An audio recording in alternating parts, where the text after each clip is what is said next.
عاشقان رسول پاک صلی اللہ علیہ وسلم، جلا دیا عزیز طلباء اور آگے میں غلط ہے، خواتین اسی لیے نیا ہے کرے۔ مدرسہ فاطمہ دارالعلوم کھنکھنا کے اس سالانہ اجلاس عام میں اور مدرسہ ہادہ سے فراغت حاصل کرنے والے 4 خوش نصیب طلباء کی دستار بندی کی اس مبارک اور مقدس تقریب میں آپ حضرات عشاء کے بعد سے لے کر اب تک جم کر بیٹھے ہیں، ہماتن گوش ہو کر بیٹھے ہیں۔ اللہ رب العزت آپ کے اس بیٹھنے کو اور جمع ہونے کو اپنی بارگاہ میں بہت قبول فرمائے۔ آمین۔ حضرات، آپ سب سے پہلے اس بات کو سمجھیں کہ ہم مدرسہ فاطمہ دارالعلوم کے اس کیمپس میں اور اس صحن میں نہیں بیٹھے، بلکہ حضور پاک صلی اللہ علیہ وسلم کے ارشاد کے مطابق آپ اور ہم جنت کے باغیچے میں بیٹھے ہیں۔ میرے اور آپ کے اور اس پوری کائنات کے نبی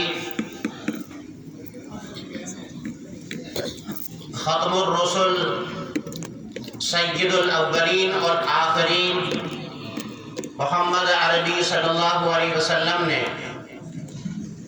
ایسی مجلس کو کہ جو اللہ کا ذکر کرنے کے لیے، دین کی باتیں سننے کے لیے، دین کا مذاکرہ کرنے کے لیے منعقد کی جاتی ہے، اس کو جنت کا ایک باغ قرار دیا ہے۔ حضور پاک صلی اللہ علیہ وسلم کا بہت مشہور ارشاد ہے، آپ نے اپنے صحابہ سے فرمایا اذا مررتم بریاض الجنت فارتعوا، اے میرے صحابہ، جب تم جنت کے باغوں سے گزرو تو خوب چرا کرو۔ صحابہ نے عرض کیا وما ریاض الجنہ،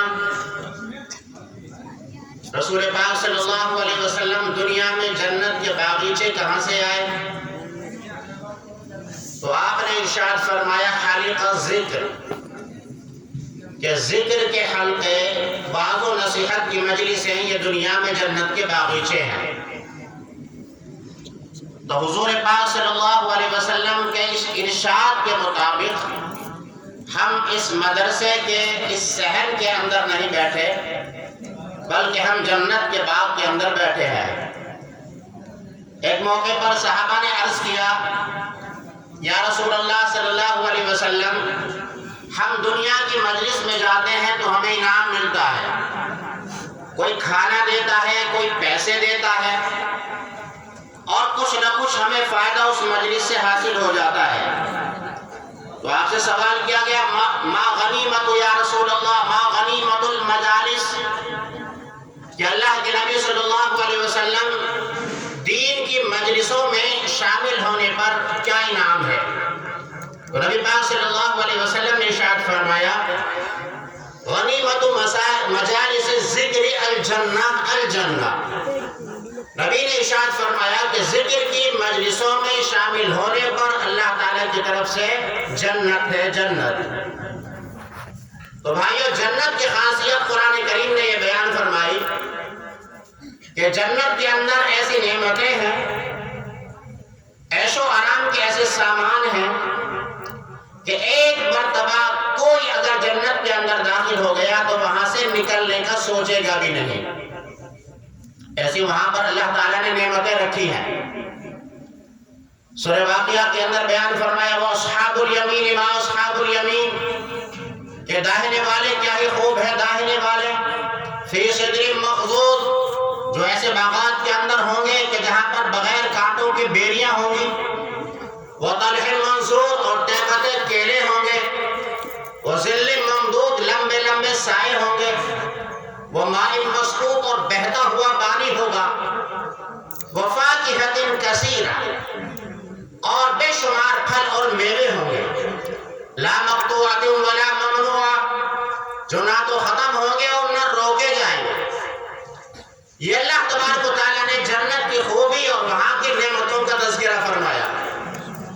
ایک جگہ پر جنت کا تذکرہ کرتے ہوئے خداوند قدوس ارشاد فرماتا ہے مثل الجنت التي وعد المتقون، یہ مثال اس جنت کی کہ جس کا متقین سے وعدہ کیا گیا ہے، فیہا انہار من ماء غیر آسن، جنت میں نہریں ہوں گی ایسے پانی کی جو پانی کبھی ختم نہیں ہوگا، وانہار من لبن لم یتغیر طعمہ، اور نہریں ہوں گی ایسی دودھ کی کہ جس کا ذائقہ کبھی تبدیل نہیں ہوگا، وانہار من خمر لذۃ للشاربین، اور نہریں ہوں گی ایسی شراب کی جو پینے والوں کو لذیذ معلوم ہوگی، وانہار من عسل مصفی، اور نہریں ہوں گی ایسی شہد کی جو صاف اور شفاف ہوگا، وَلَهُمْ فِيهَا مِن كُلِّ الثَّمَرَاتِ، اور جنت میں جنت والوں کے لیے ہر چیز ہوگی، وَمَغْفِرَةٌ مِّن رَّبِّهِمْ، اور پروردگار کی طرف سے مغفرت کا اعلان ہوگا۔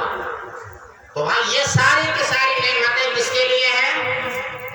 بتائیے کس کے لیے ہیں؟ جنت والوں کے لیے۔ اور نبی نے بشارت دی، نبی نے ہمیں خوشخبری سنائی کہ آدمی اگر ذکر کی مجلس میں بیٹھتا ہے تو وہ اس کو جنت کا ذائقہ اور جنت کا مزہ محسوس ہوتا ہے۔ اس لیے بھائیو جتنی دیر آپ یہاں پر بیٹھے ہیں آپ یہ سمجھیں کہ ہم جنت کے ایک باغیچے میں بیٹھے ہیں، اور جنت سے نکلنے کی کوئی بندہ ایسے ہے جو یہ کہے کہ میں جنت میں جانے کے بعد اس سے باہر آ جاؤں؟ کیا کوئی اس بات کو چاہتا ہے؟ جو اس بات کو چاہتا ہے کہ میں جنت میں میری انٹری ہو اور پھر مجھ کو نکال لیا جائے وہ اپنا ہاتھ اٹھائے، کون چاہتا ہے؟ کوئی نہیں چاہتا بھائی، کوئی چاہتا ہے؟ کوئی نہیں چاہتا۔ سب یہ چاہتے ہیں کہ ہم جنت میں داخل ہوں اور ہمیشہ ہمیشہ کے لیے داخل ہوں، اور یہی جنت کی صفت ہے خالدین فیہا ابدا، جو جنت کے اندر داخل ہو گیا تو وہ ہمیشہ جنت میں رہے گا۔ اس لیے آپ حضرات، آپ کے حفاظ کرام ہیں، انشاءاللہ دستار بندی ہوگی اور صدر محترم دعا فرمائیں گے۔ عزم کریں، ارادہ کریں اور ہاتھ اٹھا کر اس بات کا آپ ارادہ کریں کہ انشاءاللہ آخر تک ہم اس مجمع میں اس مجلس میں بیٹھیں گے اور دعا سے پہلے انشاءاللہ جانے کی کوشش نہیں کریں گے انشاءاللہ۔ کہتے بھائی زور سے اللہ تعالیٰ ہم سب کے بیٹھنے کو قبول فرمائے، اور بیٹھے تو اس نیت سے بیٹھے کہ ہم کچھ لے کر جائیں گے، ہم عطن گوش ہو کر بیٹھے۔ کبھی کبھی ایسا ہوتا ہے کہ بندہ صحیح طریقے سے بولنے والے کی طرف متوجہ نہیں ہوتا، بات کیا کہی جا رہی ہے اور کان کے اندر کیا پڑ جاتی ہے اور عمل جو ہے وہ دوسری طرف چلا جاتا ہے۔ جیسے امام صاحب اعلان فرما رہے تھے، تقریر فرما رہے تھے، اور انہوں نے یہ حدیث بیان فرمائی لا صلاۃ الا بحضور قلب، کہ قلب کے حاضری کے بغیر انسان کی نماز نہیں ہے۔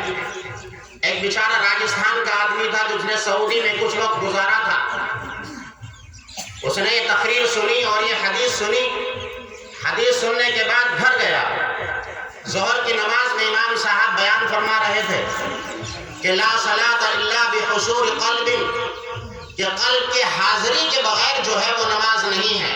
نماز اس وقت ہوگی جب قلب حاضر ہوگا۔ تو وہ بیچارہ سیدھا سادہ جس نے عربوں کو کچی پکی عربی بولتے ہوئے سنا تھا، وہ گھر میں گیا اور ایک کتے کے گلے میں پٹا ڈالا اور عصر کی نماز پڑھنے کے لیے آ گیا۔ دروازے پر کتا باندھ دیا۔ امام صاحب بولے نالائق یہ گیا، کتا ناپاک ہے، کتا جہاں ہوتا ہے وہ رحمت کے فرشتے وہاں پر نہیں آتے، تو کتا لے کر مسجد پہ کیسے آ گیا؟ تو وہ کہنے لگا امام صاحب ظہر کی نماز میں آپ بیان فرما رہے تھے کہ قلب کے حاضری کے بغیر نماز نہیں ہے، یعنی قلب اس کو پتہ ہی نہیں چلا۔ قلب اگر بڑے قاف کے ساتھ ہے تو اس کے معنی دل کے آتے ہیں، اور مطلب یہ تھا کہ جب تک دل حاضر نہ ہو تو انسان کی نماز نہیں ہوگی۔ تو اس نے سمجھا کہ قلب چھوٹے قاف اور بڑے کاف میں کوئی فرق نہیں. چھوٹے کاف سے جب قلب کہا جاتا ہے تو کتے کو کے معنی آتے ہیں، اور بڑے کاف سے جب قلب ہوتا ہے تو دل کے معنی آتے ہیں. تو کہا کچھ تھا اور سنا کچھ گیا. ہما تن گوش ہو کر، ہما تن متوجہ ہو کر بیٹھے. انشاءاللہ اللہ تعالیٰ آپ کے بیٹھنے کے اجر کو ضائع نہیں کرے گا. اللہ تعالیٰ دنیا میں بھی آپ کو نوازے گا اور انشاءاللہ آخرت میں بھی آپ کو نوازے گا. تھوڑا سا ملا جلا سا بیان ہے، وقت اتنا نہیں ہے. صدر صاحب فرما رہے تھے کہ 11 بجے دعا ہو جائے گی، لیکن وقت اتنا ہوا کہ تفصیل سے جو بات سوچ کر آئے تھے اس موضوع پر بات نہیں ہو پائے گی. آپ تھوڑی سی باتیں سن لیں، ملی جلی باتیں سن لیں. انشاءاللہ اس کے بعد میں حفاظ کرام کی دستار بندی ہوگی. حضرات گرامی، اللہ تبارک و تعالیٰ نے اپنا پیغام بندوں تک پہنچانے کے لیے نبیوں کا اور رسولوں کا مبارک سلسلہ جاری فرمایا، جس کی شروعات حضرت آدم علیہ السلام سے ہوتی ہے اور جس کا اختتام سیدنا حضور پاک صلی اللہ علیہ وسلم پر ہوتا ہے. ایک مسلمان کے لیے حضرت آدم سے لے کر سیدنا حضور پاک صلی اللہ علیہ وسلم تک جتنے نبی گزرے سب کے اوپر ایمان لانا ضروری ہے. چاہے ہم ان کے نام جانتے ہوں، چاہے ہم ان کے نام نہ جانتے ہوں. نبی کتنے آئے؟ 1,24,000. کوئی کتنے کہتا ہے، کوئی کتنے کہتا ہے. تحقیق کے ساتھ نہیں بتایا جا سکتا کہ نبی کتنے آئے. قرآن نے تو صرف یہ بیان فرمایا منہم من قصصنا علیک ومنہم من لم نقصص علیک. اے پیغمبر، بہت سارے رسول اور پیغمبروں کا تذکرہ ہم نے آپ کے سامنے کر دیا، اور بہت سارے پیغمبر اور رسول ایسے گزرے ہیں جن کے واقعات، جن کے احوال